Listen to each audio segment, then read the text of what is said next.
Welcome back to the Piping Pastor.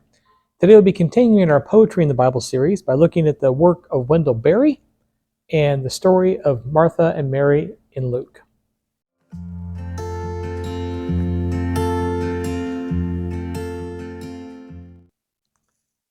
This afternoon, I am enjoying some Revelation match in my Peterson bin doublet.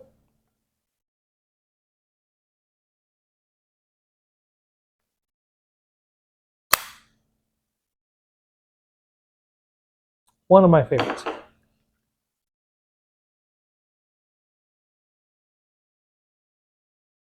lovely afternoon smoke.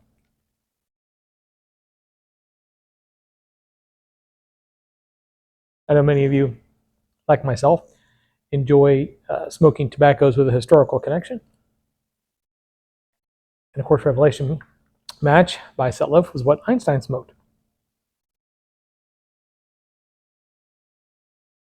In flavor, it really rather reminds me of Three Nuns. It has that similar kind of citrusy note. There's a citrus topping on this, and yes, I normally don't go with toppings. Normally, casings. I'll go with casings, but I'm not a big fan of toppings. They get chemically and a lot of times overly sweet for my taste.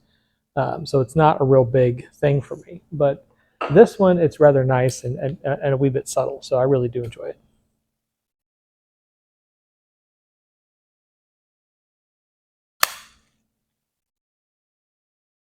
Today, I want to take a look at Wendell Berry. And many of you know Wendell Berry.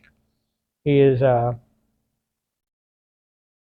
American author and farmer. That's the easiest way to describe it.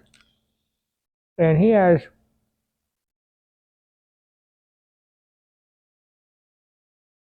I wouldn't say started this movement, but he's definitely one of the proponents of the whole back to the land movement here in the United States.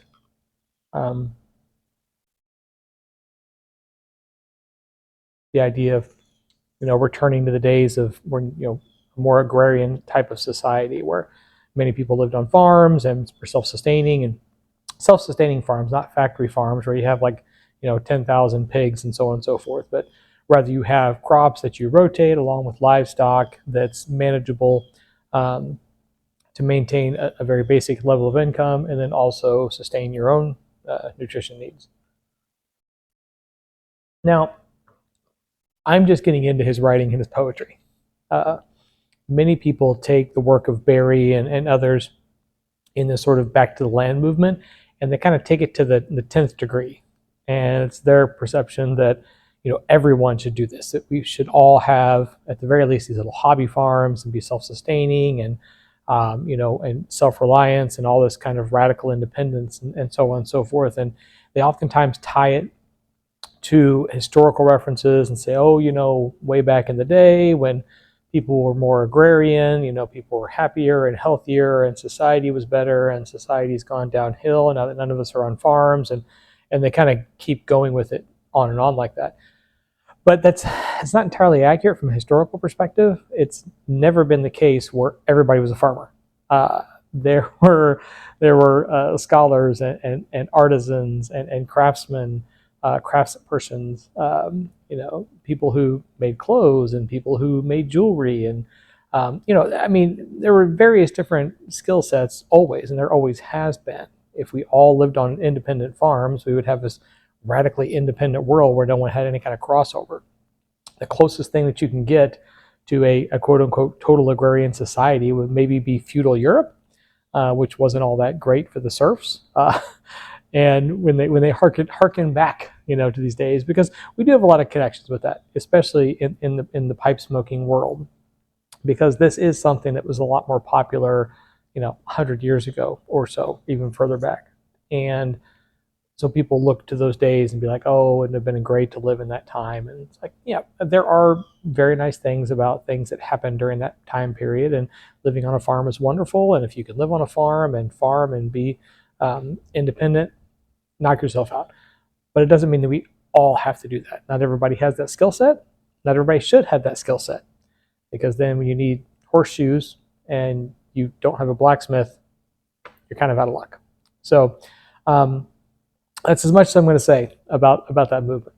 I think, as with many things, um, moderation and discernment are the key. One answer does not fit all. We have a wonderful variety of human beings on this planet, and we should embrace that. So, in any case, on to the subject for today, which is the poem from Wendell Berry. Um, I will just get into this one, and this is his Sabbath day poems. So, um, we'll just begin, and then we'll talk about Luke. In the early morning, we awaken from the sound of engines in the night, and then we start the engines of the day. We speed away into the fading light. Nowhere is any sound but of our going, our roads strung everywhere with humming wire. Nowhere is the sound except in smoke. This is the world that we have set on fire.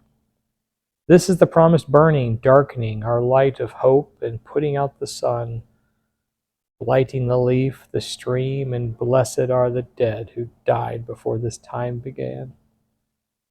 Blessed the dead who have escaped in time, the twisted metal and fractured stone, the techno-bodies of hopeless cure, now to the living only grief has shown.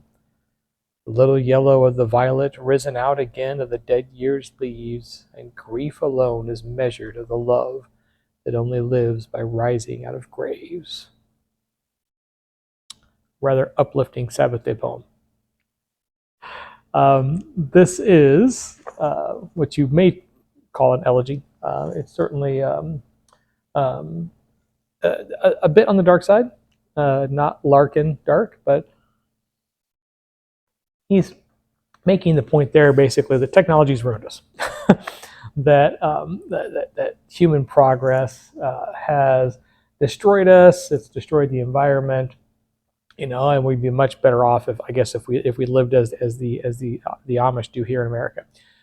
And the main argument behind this is that it's just created this level of busyness that our progress, that our movement away from things of the natural world into techno bodies, into things of steel and concrete, and it's destroyed the environment, and it keeps us busy. It's like we go to sleep to the buzzing of the engines, we wake up to start a new engine, and we're just go all the time. Now, again, I'm not going to get back into the whole progress, technology is a bad thing, about culture and so on and so forth, because I think culture is a far more complicated subject to discuss. And we can't simply use a simple analogy like all things degrade over time, right? We can't apply the third law of thermodynamics to culture, because first of all, to define culture would take probably 4 or 5 videos. So I'm not going to get into that. But he does make a point about the busyness.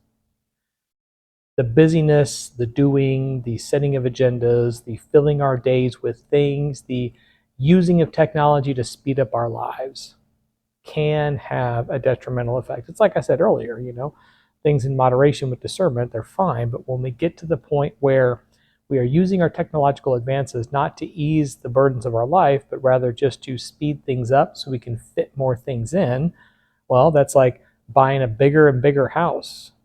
Every time you buy a bigger house, what do you have to do? Go buy more stuff to put in the house. And so then you're constantly expanding and spending with never really stopping to enjoy what you have. And that's the story that we have in Luke chapter 10. Now, Luke chapter 10 is there's a lot in there, right? But the one I want to talk about is the story of Mary and Martha. Mary and Martha are Lazarus's sisters. We meet them again, of course, after Lazarus passes away and Jesus resurrects him from the dead. But basically, Jesus and the disciples show up at their house. They're going to have some dinner. Martha does what is culturally acceptable, what is the thing that a good hostess would do, which is cleaning the house, making the meals, getting stuff ready. Her sister sits at the feet of Jesus and just listens. As Jesus is talking and Jesus is sharing, she's just soaking it all in and learning. And Martha gets indignant and walks into the room and says, "Lord, tell her to get up and help me." Right? You can see I'm doing all the work. She's just sitting there. This is obviously not fair. I'm doing the right thing. Just tell her to get up and help me. And he stops her and says, she chose the better part. Rather than following the cultural expectations, rather than staying busy, rather than getting the A, B's, and C's of work done. She sat at the feet of Jesus and listened. She adhered to the higher metaphysical truths that were coming from Jesus. The philosophy of life, the philosophy of giving, the philosophy of salvation, all of these revealed words from the Lord coming to her, and she was taking it all in because that was the more important part. She was sitting still, listening, and taking in divine instruction. Wasn't what the culture said she should do. Wasn't what maybe in the back of her mind she was thinking, I probably should be getting up and helping. She was taking the more important part. You know, in Malcolm Guite's poem, and I just talked about him in my last video, where he talks about smoke rings from my pipe, I think is the name of the poem. But he says, you know, at the end, the long day's work is done. He's free to do just as he will. Take out my pipe, enjoy the setting sun. Practice the art of simply sitting still. That is an art, and it takes practice because we don't want to do it naturally. We'd rather just stay busy in the kitchen, get things done. We'd rather go to sleep to the sound of one engine, get up and start the next engine the next day. I'm not saying that you need to sit on your hands and do nothing, right? Whenever anybody in the Bible was called, they were working. Peter was fishing, right? Paul was, doing his work for the church, which wasn't all that great for Christians, but he was working, right? Go on down the list. Abraham, Isaac, Jacob, Moses, Mary, all these different people that were called to serve in the Bible. They were working when they were called, so they were doing stuff, but they had a mind of things higher. And when the call came, they heard it, they understood it because they were listening for it, because that's where their mind was at. They weren't worried about the stuff down here, right? They were getting the stuff done, but their focus was elsewhere. The focus was on the source of truth. So whatever your source of truth looks like, whatever your higher philosophy looks like, your religion, your personal philosophy, whatever that is, keep in mind that that is the higher level of importance. It's not necessarily building blocks down here on earth. What comes after. So, well, in any case, I'm going to return my attention back to my pipe, and I'm going to do a bit more reading. I've gotten quite a bit through my Boswell text on Samuel Johnson, so I look forward to getting into some Samuel Johnson's works here, or maybe a couple more weeks. And next week, I am off to North Carolina again, back on the road doing a bit of traveling for a few days. So by the time this video posts, I will be in North Carolina. So I will see you when I return. Have a lovely week. And as always, happy reading.